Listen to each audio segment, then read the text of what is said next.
On Friday, February 28th, 2025, Trump hosted Zelenskyy at the White House. The purpose of this meeting was for the two to get together and talk about two main topics. One, obviously, is for Trump to allow Zelenskyy to come up with terms and conditions as to what he would like in order to end the skirmish with Russia. Obviously, Trump would be like a mediator and could come up with a way, okay, this is what you want, how about this? And I can pitch this to Putin and just get things closer to a resolution. The other reason was to have a discussion over gaining access to like a contract for a good amount of $500 billion worth of Ukraine's rare minerals. Now, the point of the rare minerals is because, Ukraine's got it.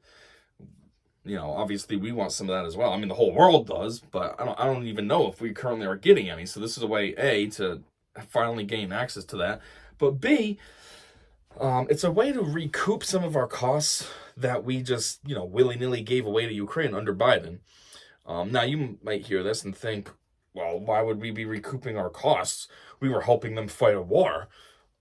Okay, in a way, I don't agree with it, but okay. But here's the situation. Every European country that donated to Ukraine, donated under the premise that it was a loan and Ukraine would pay them back. We were the only ones that were just like, here you go, here's $300 billion, Ukraine. So Trump comes along and, you should be aware that Trump is actually America first. And so he's not cool with us just casually giving away tons of money. In addition, he's definitely not cool with how all the other countries are going to be going to get paid back, and we're the only ones that are just going to be a bunch of dickheads just giving away our taxpayer money for free. So basically, under any scenario, Trump's going to want to recoup that. So this was the plan. Instead of trying to get the money back directly, he was going to barter, okay, fine, how about you pay us back in minerals? Then it's almost like we bought the minerals instead of just gave him money for a war that we should have never been involved in. Well, anyways, I'm sure you're aware because there's clips everywhere, whether it's on YouTube Shorts, TikTok, probably on Instagram. I don't have Instagram, so I don't really know, but probably on Instagram, Twitter or X, whatever it's called now, regular news, etc. It's everywhere. The meeting didn't go so well. Just as a quick recap, here's some footage. Broken this ceasefire. He killed our people and he didn't exchange prisoners. We signed the exchange of prisoners, but he didn't do it. What kind of diplomacy, JD, you are speaking about? What do you mean? I'm talking about the kind of diplomacy that's going to end the destruction of your country. Yes, but if you Mr. President, with respect, I think it's disrespectful for you to come into the Oval Office and try to litigate this in front of the American media. Right now, you guys are going around and forcing conscripts to the front lines because you have manpower problems. You should be thanking the president for trying to bring an end to this conflict. Have you ever been to Ukraine that you say what problems we have? I have been to. Come once. I've actually watched and seen the stories, and I know what happens is you bring them on a propaganda tour, Mr. President. Do you disagree that you've had problems bringing people into your military? And do you think that it's respectful to come to the Oval Office of the United States of America and attack the administration that is trying to prevent the destruction of your country? A lot of questions. Let's start from the beginning. Sure. First of all, during the war, everybody has problems, even you, but you have nice ocean and don't feel now, but you will feel it in the future. God bless. You don't know that. God bless. God bless. You will not have a war. Don't tell us what we're going to feel. We're trying to solve a problem. Don't tell us what we're going to feel. I'm not telling you. Because you're in no position to dictate that. That's exactly Remember what this. you're doing. You're in no position to dictate what we're going to feel. We're going to feel very good. You will feel influence. We're going to feel very good and very strong. You will feel influence. You're right now not in a very good position. You've allowed yourself to be in a very bad position, and he happens to be right about it. From the very beginning of the war. You're not in a good position. You don't have the cards right now. With us, you start having cards. But right now, you don't. You're playing cards. You're playing cards. You're gambling with the lives of millions of people. You're gambling with World War III. You're gambling with World War III. And what you're doing is very disrespectful to the country, this country, that's with back all to respect to you, your far country. more than a lot of people said they respect. should have. Have you said thank you once this A lot entire of meeting? times. No, in this Even entire meeting, today. have you said thank Even you? today. You went to Pennsylvania and campaigned for the opposition in October. Offer some words of appreciation for the United States of America and the president who's trying to save your country. Please, you think that if you will speak very loudly about the war, you He's can... not speaking loudly. He's not speaking loudly. Your country is in big trouble. Can I Wait a answer? minute. No, Can you've I done a lot answer? of talking. Your country is in big trouble. I know. You're not winning. I know. You're not winning this. I You have a damn good chance of we coming are out staying, okay because of Mr. us. President, we are staying in our country, staying strong from the very beginning of the war. We've been alone, and we are thankful. I said thanks You haven't in been this alone. cabinet, You and haven't not been only alone. in this cabinet. We gave you, through I this said thank stupid you. president, $350 billion. You We voted gave for you your military president. equipment, You and you voted men for are your brave, but they had to use our military. Yes. What about West if Virginia? you didn't have You our invited military me- equipment, you invited if me you to didn't speak. have our military equipment, this war would have been over in 2 weeks. In 3 okay? days, I heard it from Putin. In 3 days, this is something Maybe new. less. In 2 weeks, of course, yes. It's going to be a very hard thing to do business like this. I Again, tell you you. just say thank you. I said a lot of times thank you to American people. Except that there are disagreements, and let's go litigate those disagreements rather than trying to fight it out in the American media when you're wrong. You don't have the I'm cards. thankful. You're buried there. Your people are dying. tell you You're again, running I low know. on soldiers. Don't- don't, please, you're running Mr. low on President. soldiers. It would be a damn good thing. Mr. And then President. then you tell us, I don't want a ceasefire. I don't want a ceasefire. I want to go and I wanted this. Look, if you could get a ceasefire right now, I tell you, you take it so the bullets stop flying and your men stop getting killed. Of course, we want to stop the war. But you're saying you don't want a ceasefire. But I said to you, I want a ceasefire. with guarantees. Because you'll get a ceasefire faster than an agreement. Ask our people about ceasefire, what they think. That wasn't doesn't with matter me. for you what- that what wasn't this with me. means. It That was wasn't with with you. a guy named Biden, who was not a smart person. This That is was your, with, this that was is with your Obama. president. It was your president. Excuse me. That was with Obama, who gave you sheets, and I gave you javelins. Yes. I gave you the javelins to take out all those tanks. Obama gave you sheets. Because let me tell you, you don't have the cards. With us, you have the cards. But without us, you don't have any cards. It's a tough deal to make. Because the attitudes have to change. The problem is, I've empowered you to be a tough guy. And I don't think you'd be a tough guy without the United States. And your people are very brave. But you're either going to make a deal or we're out. And if we're out, you'll fight it out. I don't think it's going to be pretty, but you'll fight it out. But you don't have the cards. But once we sign that deal, you're in a much better position. But you're not acting at all thankful. And that's not a nice thing. I'll be honest, that's not a nice thing. So as you saw, things got a little bit heated. Geez, even Vance was getting a little heated. And the whole situation was, it does make you feel kind of good as an American, like to see that, like, oh yeah, that's us. Yeah, put them in their place. But at the same time, it's like, whoa, it's a little bit awkward. Anyhow, there are a lot of people out there that, well, largely Democrats, that think that that should not have happened that way. You know, their viewpoint is, oh, this should have been done behind closed doors, just like every other diplomatic discussion. And then at the end, you come out and say what happened. Whether it's good or bad, then someone comes out and they're just, well, they're still working on things, or we came to an agreement, this is what's going to happen. There's even some Republicans that are saying that, and it's kind of like, geez, there's a rhino. But anyways, maybe this isn't even a political Democrat versus Republican viewpoint. Maybe it's just, you know, how do you feel about it? Well, for me, I feel this was actually really awesome that this happened this way. And there's a lot of reasons for that, and that's what I wanted to talk about. So the first reason is I feel like this really showed everyone, and by everyone, I don't just mean Americans, I mean on a global level, who Zelenskyy is.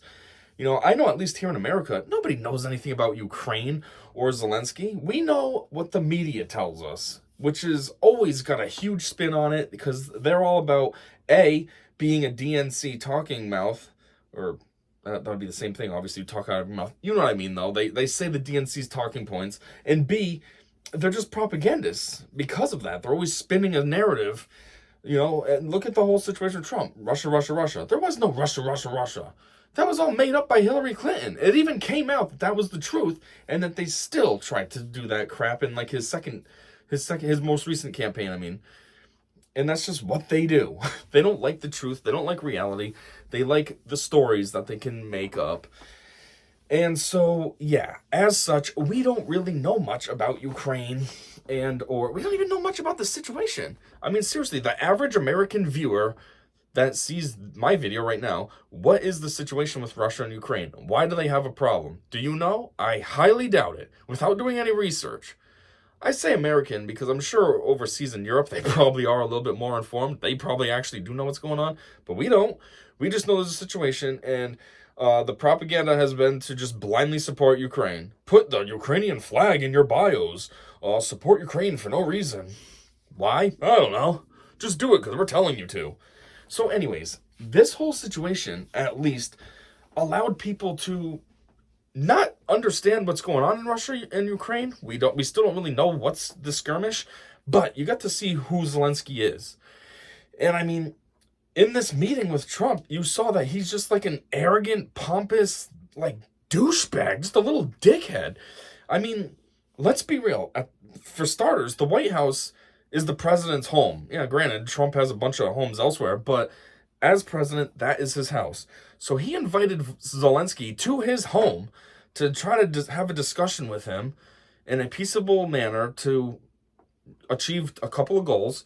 And mind you, they were supposed to have a lunch after as well. The lunch was all ready to go. After they were done talking, they were supposed to go out, have a lunch together. That ended up not happening because Trump ended up kicking Zelenskyy out and said, you can come back whenever you're ready to have peace talks, but until then, I don't need you here. So, anyhow, it was supposed to be a thing. Talk, come up with some agreements on minerals and plans to end the war, have a lunch, and it was supposed to be good. No, instead, Zelensky's sitting there like this the whole time, acting like some little douchey teenager who's not getting his way with his dad or something. Dad, I want to have $1,000 to go to the mall with my friends. Like, that was Zelenskyy. And then trying to do his casual threats about, what did he say? You're going to be regretting something in the future or whatever. And then Trump is like, hey, don't tell us how we're going to be feeling. It's like, yeah, seriously, who do you think you are, Zelenskyy, to try to tell us how we're going to... First off, for real, who are you? Okay? You're nobody. You are the president, probably dictator now at this point, tyrant. There ain't no democracy and presidency over there. So first off, you're the leader, let's just say, of one of the most corrupt countries in the world. It's funny, ever since the skirmish started, no one talks about that anymore, that Ukraine is ridiculously corrupt. No, we forgot all about that.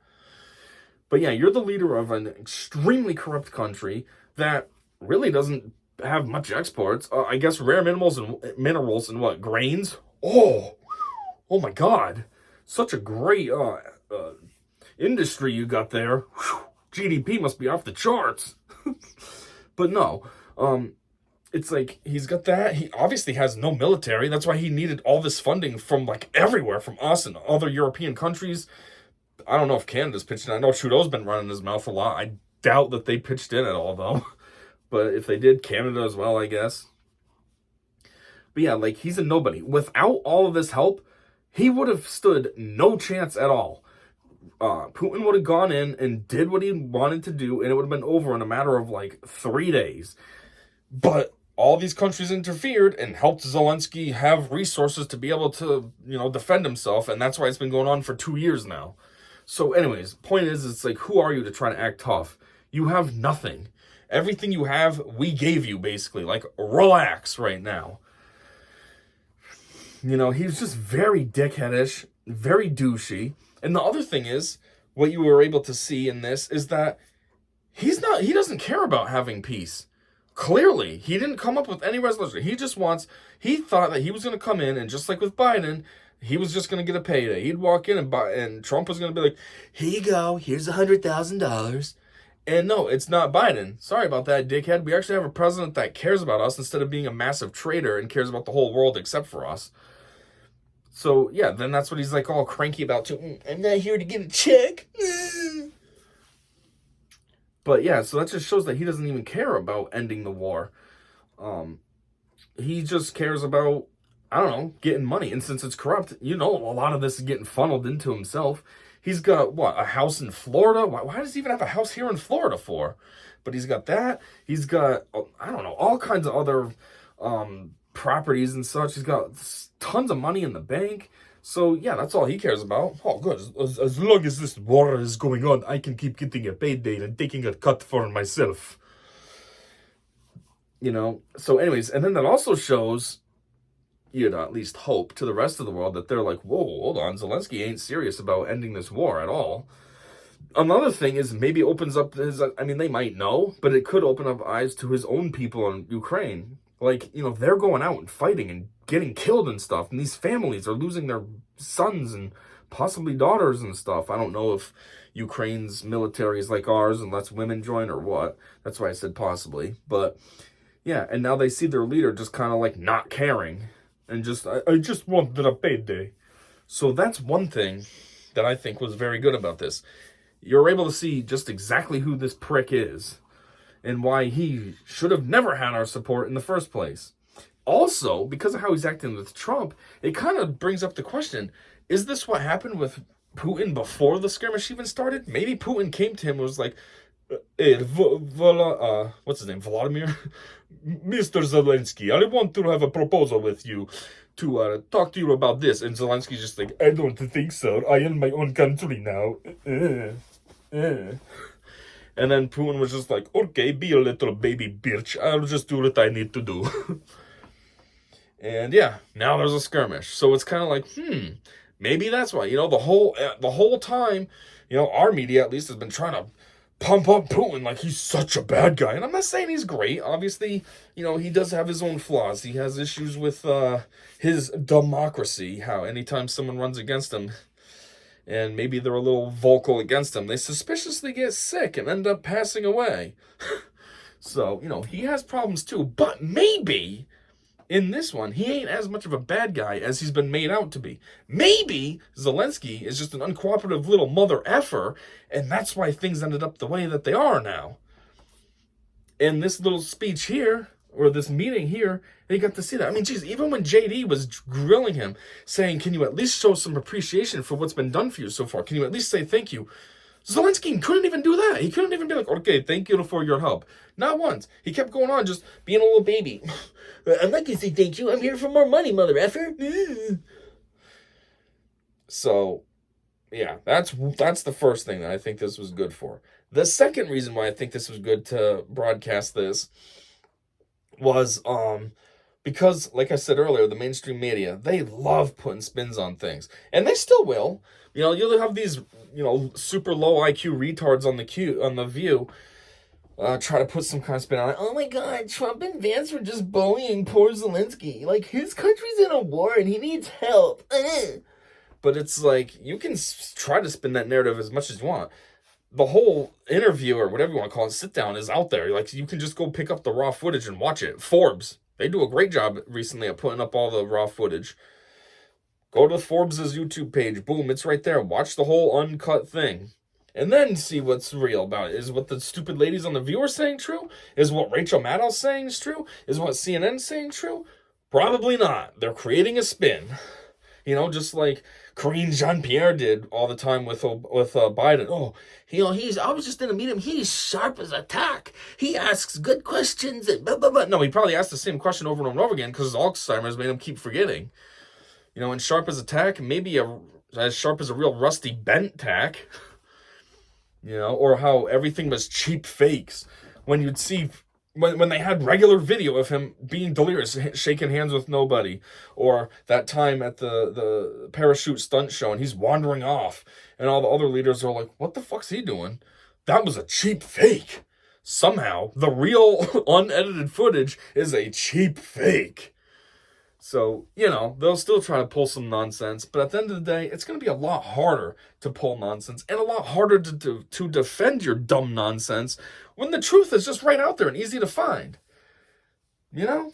So if this was done behind closed doors, then yeah, the media would have full reign to make up their narrative. Then they could make it sound like Trump and Vance were bullying Zelenskyy and this and that, maybe even put out selected clips of Trump and or Vance kind of yelling at Zelenskyy. You know, they wouldn't show how Zelenskyy was being a little baby and all this, acting like a douchebag the whole time. So, yeah, that's the second reason why I like this. The third reason why I like this is because I feel like it goes back to what I said in the first point, how the world could see how Zelenskyy is. And maybe, you know, they could realize, and make changes. Unfortunately, a lot of the world leaders are kind of lib, so that's not a good thing. They'll still be on his team just because, Trump is bad. We don't like him. But at least it can open up their eyes a little, as if they're all been blinded and dumb too, just like our country's done to us. Now maybe on a more global level, they can see like, wow, Zelensky's he's not in this for the right reasons. And one thing that's actually pretty cool is this. So I don't know how accurate this is. This is just some random, Cillian person on X. But they claim that breaking Ukrainian MP, the Prime Minister, should be PM, I guess, Alexander Dubinsky just called for an emergency session of Ukraine's parliament to initiate impeachment proceedings against President Zelenskyy after the Oval Office shouting match. And then it says this is huge. Zelensky's regime is collapsing in real time. So yeah, that's another thing that's kind of like positive about this too. See, now that this failure has happened, it's out there. Everyone can see it. And like even now his prime minister is like I don't know, like I said, I don't know if this is true and how accurate that actually is, or if it's just rumors, but if it's true and his prime minister wants to file impeachment against him, it's because now it's been brought to light that Zelenskyy isn't in this for the right reasons. He is not trying to broker peace and end the war. He's in this for just his own whatever reasons. I don't know. But he's not in it to end things. He just wants the payday, I guess. I don't know. He doesn't care about the people that are being killed. He doesn't care about coming up with a solution with Putin. And that was clearly evidenced by this meeting and how it went and how poorly he was, how unprofessional he was, how poorly he acted. And so, yeah, this shows the world could see this, but the best one is Ukraine themselves are seeing this. And that means all the Ukrainians are like, hold on a minute, Zelenskyy doesn't care that we're dying? Then what is his mission? What does he actually care about? So that's a huge one right there. That's pretty awesome. And maybe that's what it'll take. Since Zelenskyy doesn't want to cooperate, maybe he will get impeached and get booted out. And then they'll get someone else in there. Maybe the prime minister will get promoted to the president, or someone else will be elected or installed. I don't know, kind of like a Kamala situation. But anyways, someone else will get in there, and maybe that person will be more serious about the people and working to end the skirmish. Anyways, and then I think a final thing that's kind of good about this is, since all this happened, it would have been better if things were able to be resolved between Putin and Zelenskyy, maybe with Trump as the mediator. Obviously, that would have been the best diplomatic and peaceful way to go about doing things. You know, him serving as a middleman and what have you, a mediator. But maybe now that this blow-up happened and we can see that Zelensky's a joke, maybe this will kind of force things to happen. Because now, you know, it's like he almost has to like backtrack now. Everyone sees his true colors and who he truly is. And it's like, you know, first off, he's not going to get any funding from us anymore. So there goes all that. You know what I mean? Like from Trump's angle, it's like, okay, Zelenskyy, you want to come in here and try to run your mouth and not be cooperative? That's okay. Have fun winning your war now without the billions of dollars that we were giving you. You know what I mean? Like Trump's thing always on how he negotiates is money. You don't want to cooperate with him? Tariffs. In this case, you don't want to cooperate with me at all? No funding. So it's like, yeah, how well are you going to do now? Yeah, the European countries are giving Zelenskyy money, but A, they expect it back, and B, they're not giving nearly as much as we were. So, you know, that's one big leverage. Like, well, you want to be a dickhole, I guess you can lose your country. Putin can just take it over. I don't know. I mean, you brought it on yourself, dickhead. But still, so it might force his hand to have to, you know, sometime this coming week, to have to, you know, get humbled and do the right thing and act civilly and come back to the White House and actually negotiate this time instead of Now, on a final note, one thing I want to say about this guy, two things about him, about Zelenskyy. First off, why is he always so unprofessional looking? That always has annoyed me. Like, he is the motherfucking president of this country, and forbid if he ever dresses up halfway decently looking. He's always dressed up like wearing the Dexter kill outfit. Or he's always just looking like a homeless bum, a borderline homeless bum. He's invited to America to go to the White House to meet with the president, and he's there wearing like what I'm wearing. Just wearing some stupid like long sleeve t-shirt. Oh, it's got a couple buttons here. Oh, so fancy. And he's got on like his cargo pants. Like, what is he even wearing for shoes? Like military boots? It's like, how hard is it for you to throw a suit on? Seriously, dickhead? You know, during Afghanistan and all that, when Bush was president, we were in all those skirmishes. He wore a suit every day. Putin is in this conflict just as much as you are, dickhead Zelenskyy. He wears a suit every day. You know, who else has been in some wars recently? I don't know. Geez, even Obama, when we were, kind of ending Afghanistan and whatever other skirmishes we had with ISIS and stuff, he had suits on every day. What's your excuse? That you have to dress up like a total bum and look disgusting and embarrassing? Like you're representing your country as a bum? So if that's what the country is represented as, what does that say about the country as a whole then? If the leader, the best he can do is throw on a t-shirt and call it a day. The second thing is, he claims that, or at least the claim used to be that, he dresses like that because, it's because I'm in solidarity with my soldiers, with my people on the front lines, and I'm just one of them too, see? That's why I'm not wearing a suit. I don't want to put myself separate from them. I'm with them. Okay, well, if you're with them, why are you constantly elsewhere? I mean, you were here on Friday with Trump. Okay, fine, Trump invited you, but you were here that one time to talk to Congress. You were here to meet with Biden. You don't seem to be in your country very often, and you sure don't seem to be on the front lines very often. So again, what are you dressing up like this for if you're not even like doing what you claim that you dress up like this for in the first place? Oh, I'm out on the field with the guys. Are you though? Hanging out in the White House isn't really on the front lines with your guys. It's just, I don't know, it just frustrates me how like douchey this guy is and unprofessional. Oh, I'm the president. Forbid if I dress properly. And then always dicking off, never in his country. Oh, I'm in the middle of a war. Oh, which I refuse to cooperate on ending, but, I'm going to be everywhere else besides my country. Oh, I'm on the front lines. Yeah, I'm on the front lines while I'm in America, because that's so close to Ukraine. I don't know. But anyways, yeah, so Zelenskyy and Ukraine, I knew this was stupid to get behind since day one. This is the second thing that I knew was stupid since day one. The first thing was COVID. In the very beginning, very, very, very beginning, sure, I was a little nervous. We didn't know what it was all about. But after about a month, I was like, this isn't that bad, actually. Like, they're claiming like this is some super scary thing, and it's just like a severe cold at worst. And yeah, it turns out it wasn't very scary. What was the survival rate? 99.1% chance you're going to survive? Oh my God. Oh, that's so bad. You're telling me I have a 0.99% chance I might die? Oh. Jeez.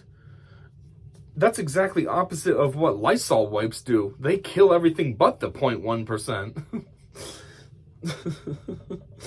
The second, actually it's three things. The second thing was the vaccines I always said weren't very effective, and turns out they're not. It turns out after actually studying it and having data to make claims on, those vaccines are only about 11% effective. Oh my God, sign me up. Sign me up for something that has an 89% chance of failure. That sounds good. If I was going to go bungee jumping and they told me that there's an 89% chance that bungee is going to snap, I definitely want to do that. Sounds safe. If I was going to go parachuting and they told me there was an 89% chance that my parachute wouldn't deploy, sign me up. But anyways, and now this third thing was that when the whole Russia-Ukraine situation broke out, I always thought I thought we should not have been involved in the first place. I still think that's too late now. We've been heavily involved. At least we never sent troops over there. That's one good thing that didn't happen. But I always thought we shouldn't be involved at all. This is not an us situation. This is a Russia and Ukraine situation, and maybe surrounding countries to them. Not us. Why were we getting involved? This had nothing to do with us.